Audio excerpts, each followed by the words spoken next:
Élu, ce message ne s'est pas glissé ici par hasard, ce n'est pas un contenu de plus dans ton fil, c'est une convocation spirituelle. Dieu a orchestré chaque détail. L'heure, l'algorithme, ton état intérieur, tout t'a conduit ici. Et si tu ressens un poids étrange dans l'air, c'est parce que quelque chose est en train de changer. Comme Enoch, tu es en train de glisser hors du radar du monde, lentement, silencieusement, mais puissamment. Ta présence devient plus rare, mais plus elle s'efface, plus elle devient inoubliable. Tu n'es pas en train de disparaître, tu es en train d'être retiré, retiré pour être élevé, mis à part pour un dessein que peu peuvent comprendre, mais que beaucoup sentiront. Tu sens que les choses qui t'excitaient avant ne te nourrissent plus. Les endroits où tu brillais te fatiguent, les gens que tu supportais t'épuisent. Ce n'est pas de l'épuisement émotionnel, c'est un appel céleste.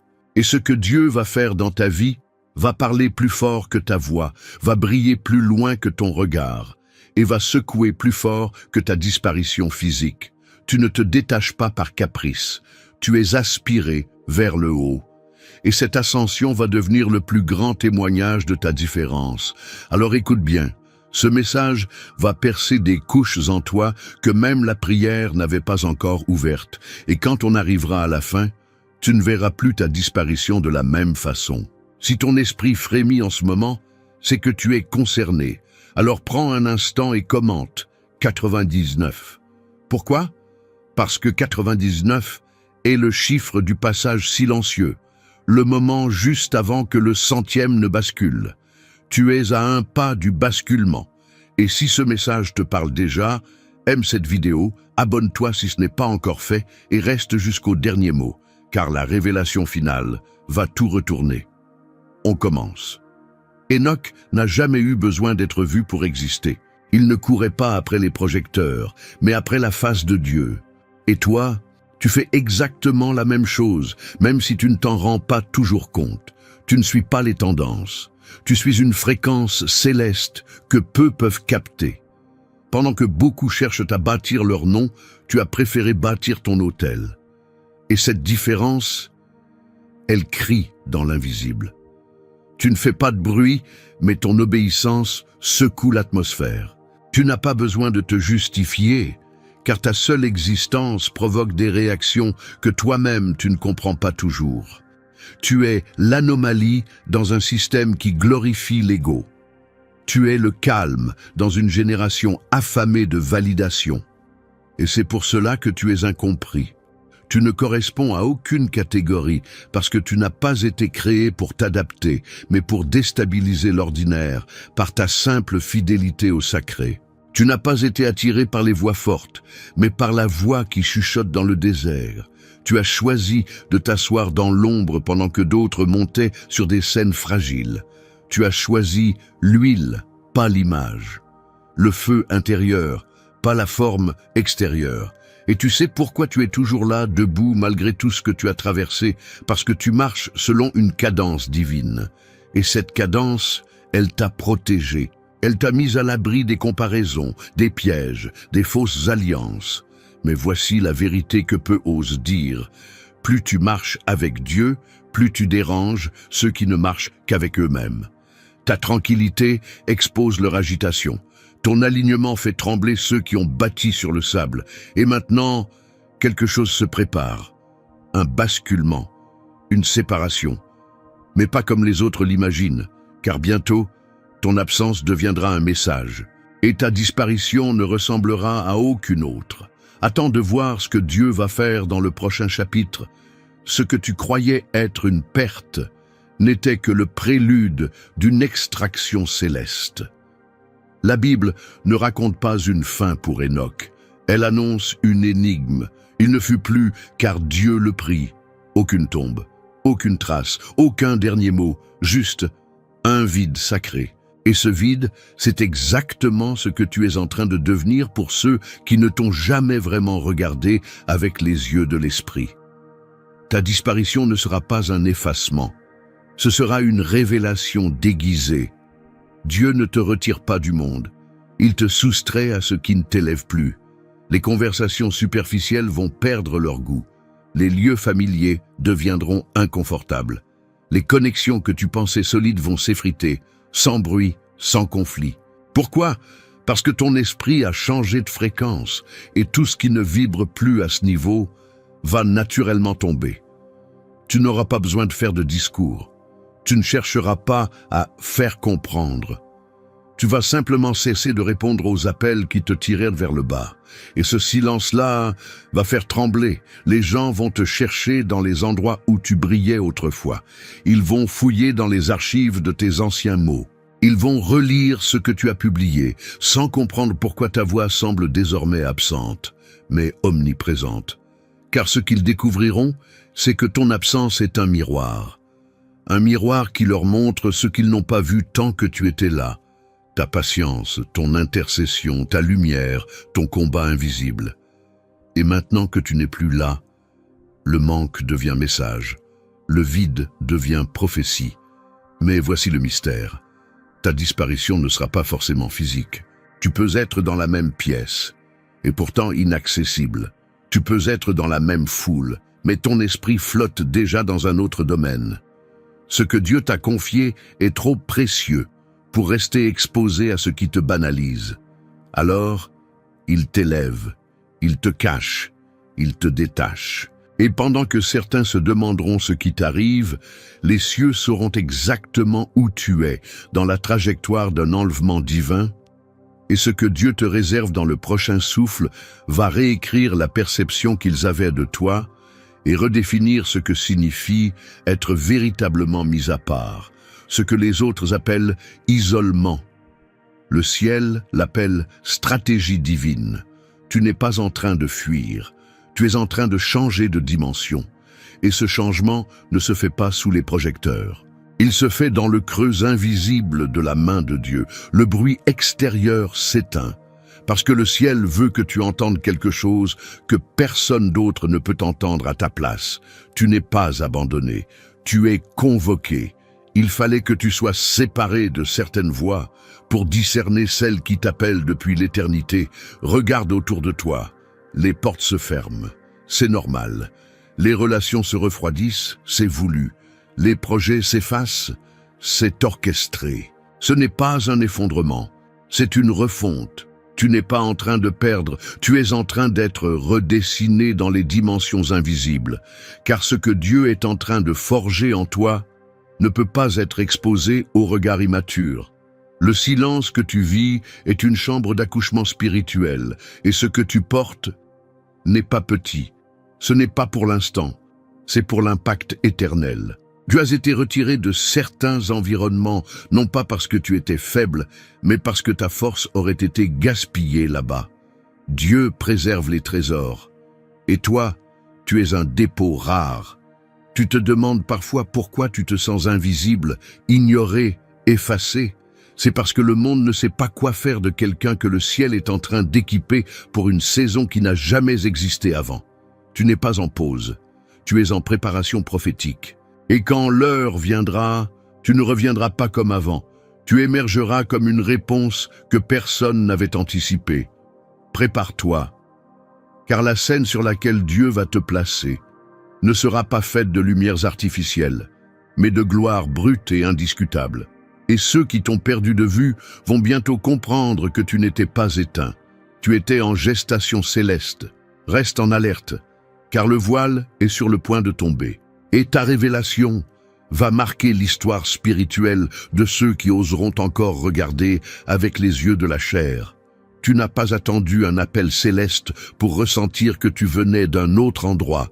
Tu l'as su. Dès le début, avant même que tu comprennes les mots, ton esprit pressentait déjà que tu n'étais pas là pour suivre le courant, mais pour en créer un nouveau. Enfant, tu ne jouais pas avec les autres comme eux.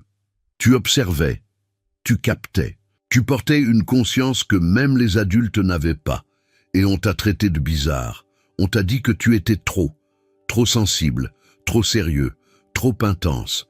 Mais ce trop était exactement ce que le ciel avait déposé en toi pour cette génération. Pendant que les autres construisaient leur image, toi tu bâtissais ton intérieur. Pendant qu'il parlait, tu écoutais. Pendant qu'il riait fort, tu pleurais en silence pour des choses qu'eux ne voyaient même pas. Ta douleur n'était pas un fardeau. C'était un processus d'aiguisage spirituel. Et cette solitude que tu croyais être un rejet était en réalité une mise à l'écart sacrée. Tu étais mis de côté, non pas pour être oublié, mais pour être affiné dans le feu de la profondeur divine. Et maintenant, ce que les autres ont méprisé, ton calme, ton intuition, ton refus des compromis, ton silence qui mettait mal à l'aise, Dieu est en train de l'élever comme un étendard, car ta paix n'est pas passive. Elle est bruyante dans l'invisible. Elle dérange les esprits agités. Elle confronte les consciences endormies. Elle porte une autorité que les mots ne peuvent contenir. Tu n'étais pas trop. Tu étais prématuré spirituellement. Ton horloge n'était pas alignée sur le monde, mais sur le ciel. Et ce que tu considérais comme une malédiction est en train de devenir ta plus grande force prophétique. Tu ne changeras pas le monde en criant plus fort. Tu le changeras en marchant avec Dieu dans une paix que personne ne peut voler. Ta vie deviendra un miroir douloureux pour ceux qui ont compromis leur appel et un signal d'espoir pour ceux qui croyaient être seuls dans leur étrangeté. Retiens bien ceci, ce n'est pas ton bruit qui va marquer cette génération, c'est ta consistance, ta profondeur, ta lumière, aussi douce qu'implacable. Et dans le prochain chapitre, tu comprendras pourquoi ta métamorphose choque autant ceux qui ne sont jamais sortis de leur coquille. Ils vont te croiser, et pourtant, ne plus te reconnaître. Ton visage est le même, mais ton esprit ne l'est plus. Quelque chose en toi a été brûlé, purifié, refondu dans un feu que peu auraient supporté. Ce n'est pas que tu as changé, c'est que tu as été révélé. Et cette révélation n'entre pas dans les cadres qu'ils avaient construits autour de toi. Ils s'attendaient à te retrouver là où ils t'avaient laissé, avec les mêmes réactions, les mêmes réponses, les mêmes silences. Mais ce qu'ils découvrent à la place, c'est une absence prophétique, un écho différent, une énergie intouchable. Tu n'es plus là où ils peuvent te contrôler, tu n'es plus à portée de leur perception. Pourquoi? Parce que Dieu t'a fait basculer dans une autre sphère. Ce n'est pas une distance émotionnelle, c'est une élévation stratégique. Tu as été retiré du radar des hommes pour être inscrit dans le registre de la mission divine. Et quand les autres fonctionnent encore à la recherche d'approbation, toi tu avances sous mandat céleste. Ils ne comprennent plus ton langage.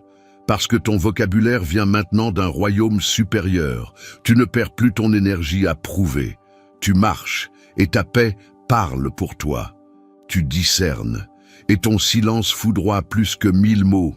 Mais attention, cette transformation n'est pas anodine. Elle va troubler, elle va déranger, elle va déclencher des murmures, des soupçons, des malaises. Parce qu'elle révèle, sans effort, l'inaction de ceux qui ont refusé de changer. Tu ne fais rien contre eux, mais ta seule existence est un miroir qu'ils ne veulent pas affronter. Tu es devenu le reflet vivant de ce qu'ils auraient pu devenir, s'ils avaient dit oui, s'ils avaient supporté la solitude, s'ils avaient accepté l'appel. Voilà pourquoi certains s'éloignent sans explication. Ce n'est pas ta faute. C'est leur inconfort face à ta lumière qui ne peut plus être atténuée. Tu as arrêté de répondre à l'ancien toi. Tu as cessé de retourner là où ton feu s'éteignait. Tu n'es plus accessible. Tu es assigné à un autre plan.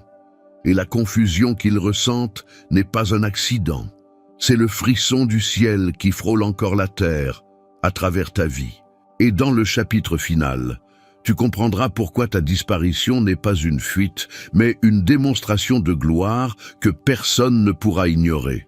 Ce n'est pas une disparition, c'est une démonstration céleste, ce n'est pas une absence, c'est une affirmation éternelle. Comme Enoch, tu ne t'es pas effacé, tu as été aspiré dans un plan supérieur, hors de portée de ceux qui vivaient encore à ras du sol.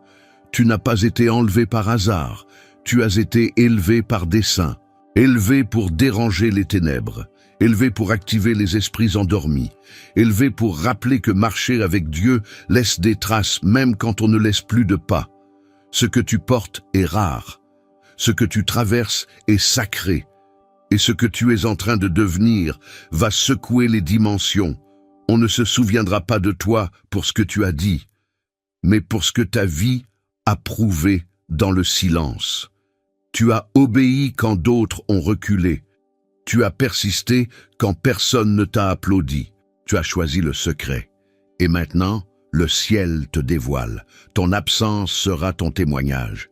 Ta disparition, ton empreinte, ton effacement, ton cri prophétique. Et à partir d'aujourd'hui, tu n'as plus besoin d'expliquer ton retrait. Tu n'as plus besoin de défendre ton éloignement, parce que Dieu lui-même a signé ton déplacement. Si ton âme a vibré au rythme de cette parole, commente maintenant, sans hésiter, « Je ne suis pas perdu. J'ai été pris par Dieu. » Et laisse ces mots résonner en toi. Tu n'as jamais été commun. Tu n'as jamais été prévu pour rester visible. Tu as été formé pour disparaître dans la gloire et réapparaître dans l'impact. Alors, lève-toi, marche avec feu et laisse le ciel écrire la suite. Parce que ce monde n'a encore rien vu, mais ton silence est sur le point d'éveiller les nations. Tu n'es pas effacé, tu es établi, tu n'es pas fini, tu es envoyé. Et maintenant, regarde-les chercher ce qu'ils n'ont jamais su honorer. Car quand Dieu prend quelqu'un, c'est pour le révéler dans une lumière que personne ne pourra éteindre. Jamais.